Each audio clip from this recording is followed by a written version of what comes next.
Hello guys, how's it going? My name is Dalaran, and in today's video, we'll be taking a look at even more builds that I've discovered over on the PTR. PTR is still ever going through changes, and none of the builds are final, but I wanted to test out some potentially strong or maybe even viable, but most importantly, fun builds that I've been able to try out and discover. Some of these playstyles are very obvious. A certain legendary drops for the Covenant, this time is going to be for the Night Fae, and of course I had to give it a go. And other times players are discovering builds on PTR and I just had to give them a try because it is something that I might have played before or just something that sounds super fun to me. Anyway, today we're going to be taking a look at some of the builds that I've been able to discover while playing around with the Night Fae Covenant. Unlike the other classes, however, I felt like Night Fae was a very hard to put together video because all the other Covenants seem to have very powerful abilities, but the Night Fae, it was a little bit harder to do, but the ones that I found are absolute gems.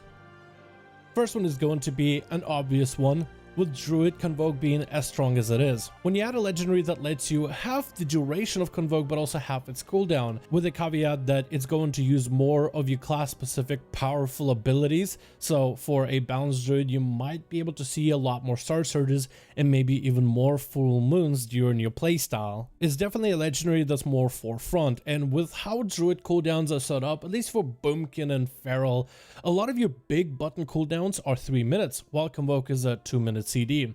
So eventually those two cooldowns kind of desync. With this legendary, it allows you to sync up big button cooldowns together with Convoke every single time.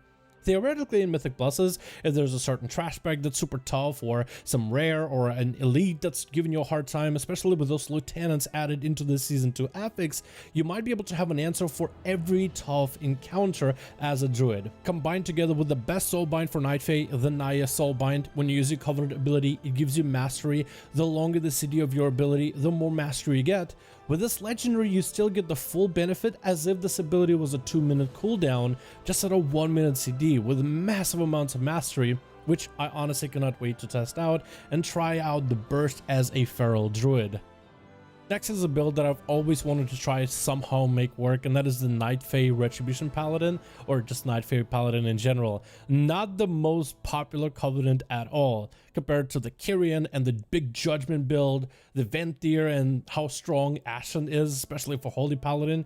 Even Necrolord is trying to get some plays in Mythic Pluses right now on PTR. But the Night Fae Blessing ability is one of those CDs that got heavily nerfed since the beginning of the alpha and the beta. I guess Blizzard didn't really want for players to put all their chips onto the helpful builds and helpful covenants, because then you would be assigned to the role of simply buffing everybody else.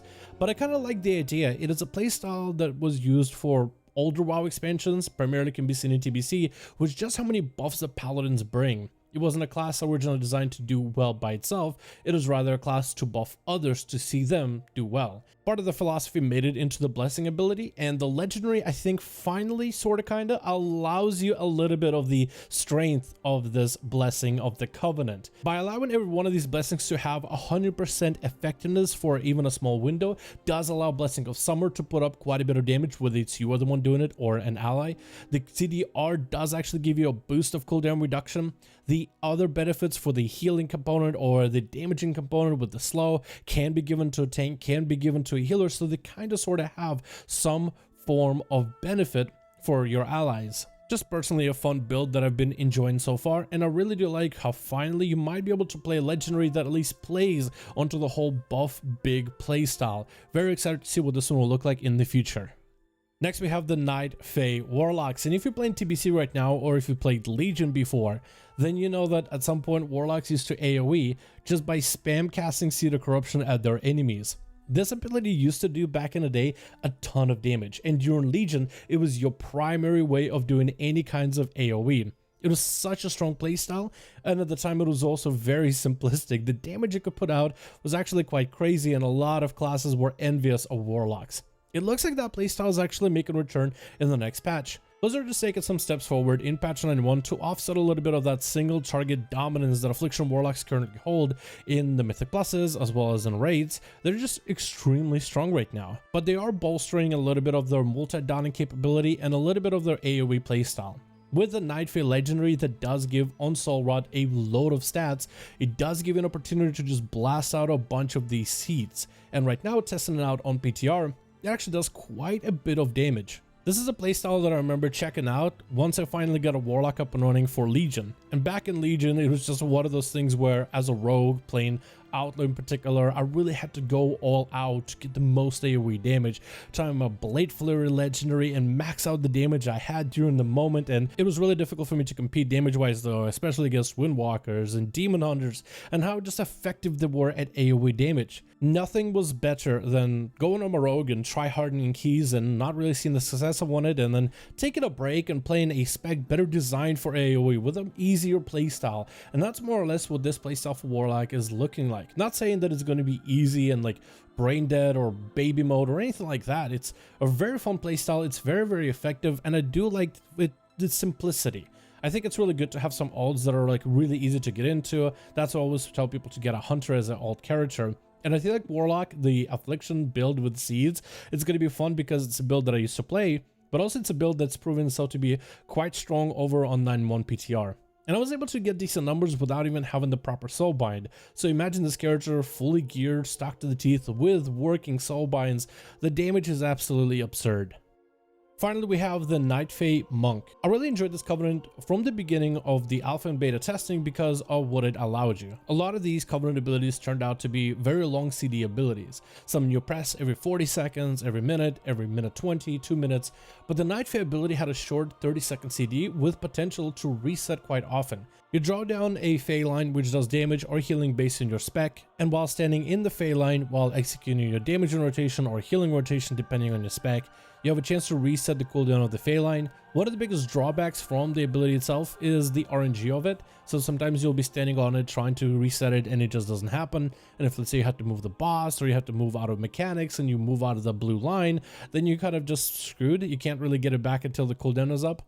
But with the legendaries that they're added, they're actually trying to make the ability more consistent, trying to kind of play into the RNG aspect and trying to give you more opportunities to have resets while standing in your Fae line. The Covenant Night Fae ability by itself does seem like a decent choice for Mythic Pluses as well as single target. The only biggest drawback has been the RNG aspect of it. So with this legendary, it does try to make the Fae line ability a little bit more consistent by giving you more opportunities for it to proc. Also, making you do 8% more damage to bosses or adds, I think, since you can almost constantly maintain it, does seem like a little bit of value in my opinion. Hard to tell if this is going to be any good down the line, but I do like the idea behind this legendary and how, again, it's one of those legendaries for Covenants that tries to solve a problem of the Covenant ability in some way or another. No chance to tell you exactly how strong this will be down the line, but I do like the idea behind this one either way. Patch 9.1 is going through its changes, and there's a lot of different Covenant and class changes and legendary changes on the horizon. But the one thing that's super exciting for me for 9.1 is just the different Covenants we might be playing with the next patch. If you feel like right now a certain Covenant combo or a class Covenant combo is just not super good, next patch is looking to offer a lot more opportunities for players to find that build that they want to play.